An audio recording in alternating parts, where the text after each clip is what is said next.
apakah memang Abah Joni itu membahayakan? Anda nilai sendiri.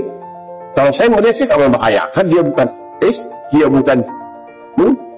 Dan kalau memang alasannya untuk mengedarkan narkoba, ya dikerengkeng aja di Jakarta waktu sidang.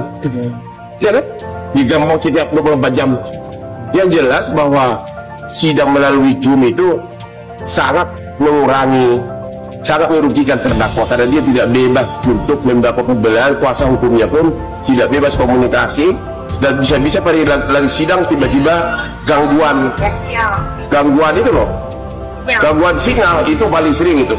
Tapi kalau memang dia sangat membahayakan, ya hakim berwenang. Ya kalau memang karena harus Zoom, ya itu memang sangat merugikan si terdakwa. Tapi benar-benar faktornya adalah apakah orang itu membahayakan atau tidak gitu. Tapi kita lihat dulu di putusan selah, ya, karena minggu depan masih tanggapan dari penuntut umum, dan tanggapan penuntut umum juga keterangan terdakwa belum diperlukan di situ, ya. Untuk putusan selah juga itu adalah hak kami untuk membacakan putusan, jadi belum juga keterangan terdakwa diperlukan, ya.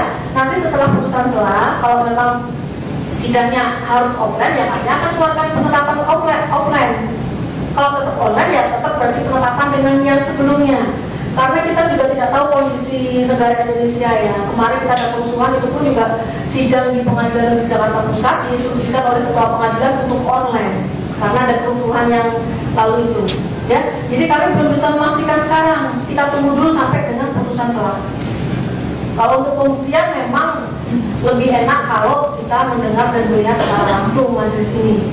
Tapi kami belum akan mengeluarkan penetapan sekarang. Kita lihat nanti kondisinya seperti apa. Itu ya terdakwa ya.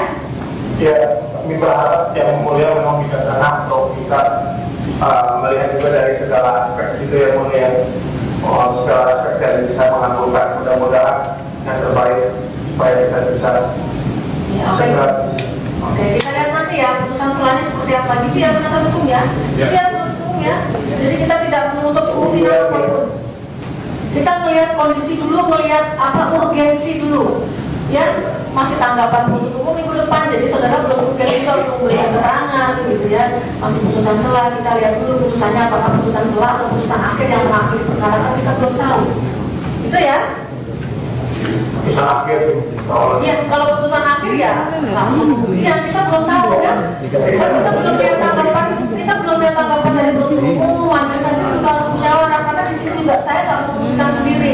Tapi kalau seandainya yang mulia, seandainya maaf kalau saya boleh bertanya, kalau seandainya pada akhirnya nanti putusan selanjutnya itu ada putusan akhir, berarti yang mulia bisa juga memutuskan juga sekalian untuk kami kembali lagi ke lapas sebelum ya ini gini ya saudara terdakwa ya, kami memahami bahwa memang terdakwa berenam ini memang bukan orang hukum gitu ya, jadi untuk prosedur hukum acara memang mungkin kurang mengerti gitu ya.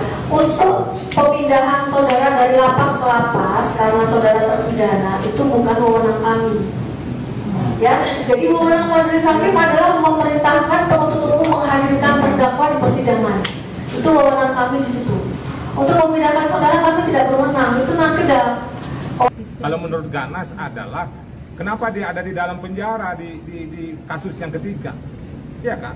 Kemarin kasus Onat, kami sudah berjuang, kami minta juga Kasat Narkoba Jakarta Barat untuk tidak mempidanakan atau mentersangkakan atau memasukkan dia ke dalam penjara. Karena orang masih pemakai, bukan bandar, bukan pengedar. Bayangkan seseorang yang nyoba memakai narkoba, ya.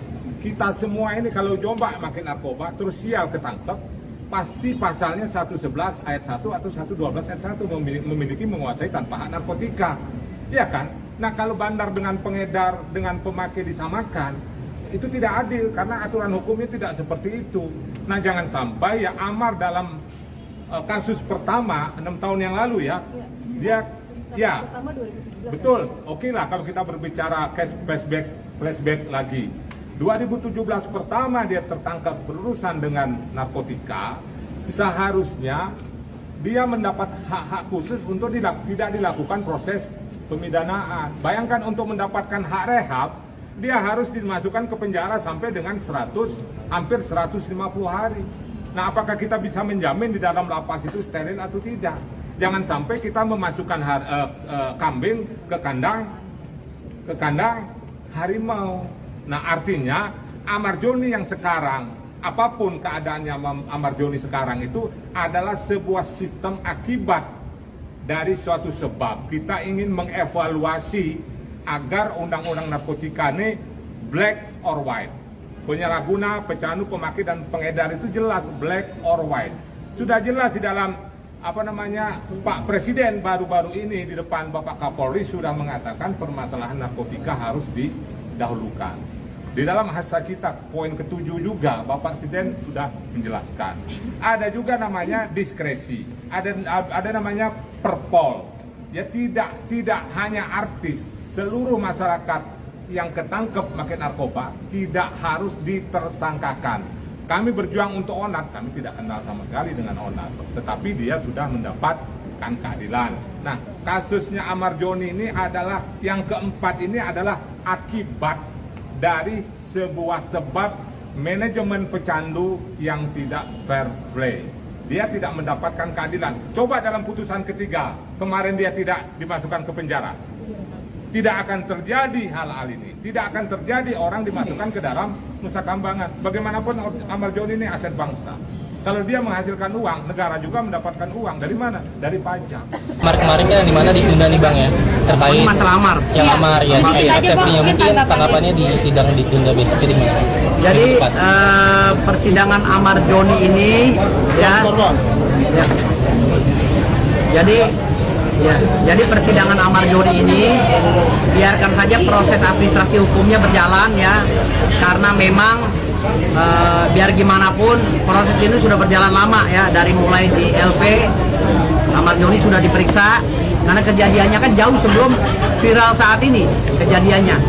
Terlepas nanti Amarjoni diputus bersalah atau tidak, itu biarkan aja pihak penegak hukum yang memutuskan, khususnya pengadilan yang hakim dan jaksa.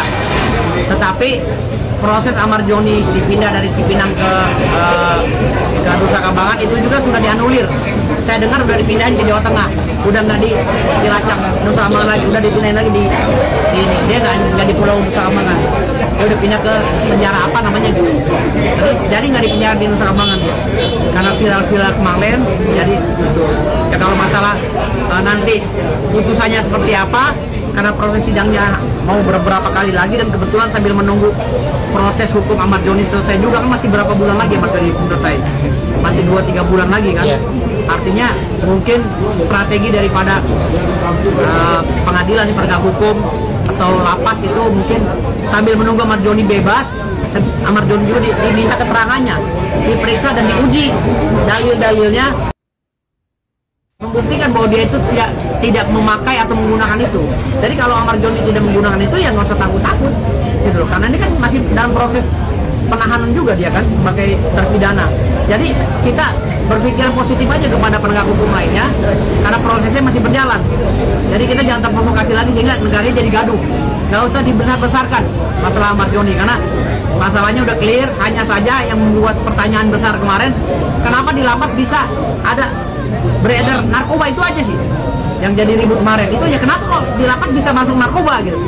Tapi kan ini Indonesia Pak, kita semua anak kecil tahu gitu. Insya Allah sidang besok Amarjoni ya, hari Kamis ya.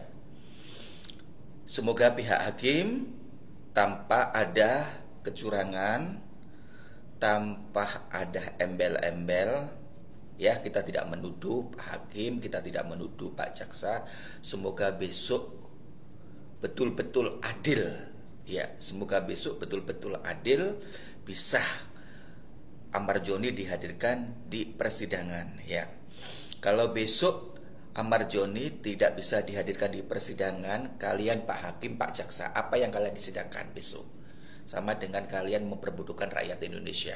Sidang yang betul adalah Pak Hakim harus menghadirkan Amarjoni di depan muka kalian, di hadapan kalian. Itu barunya dinamakan sidang betul. Kalau besok Amarjoni tidak dihadirkan, berarti kalian sama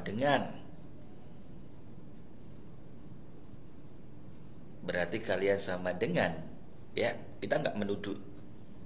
Jadi buat selaku seadil-adilnya, buat jangan sampai ada pembodohan, jangan sampai ada sogok pedek, jangan sampai ada kecurangan, biar masyarakat Indonesia ini percaya bahwa peradilan Indonesia ini masih tetap jujur. Jadi hadirkanlah Amar Joni besok di hadapan para hakim dan para tamu undangan dan para semua segenap di situ. Jadi biar sidang itu real dan nyata. Kalau kalian menyidang tanpa ada Amar Joni di hadapan kalian, berarti kalian menyidang apa yang kalian sidangkan di situ, sama dengan pembodohan ya. Salam Jogja.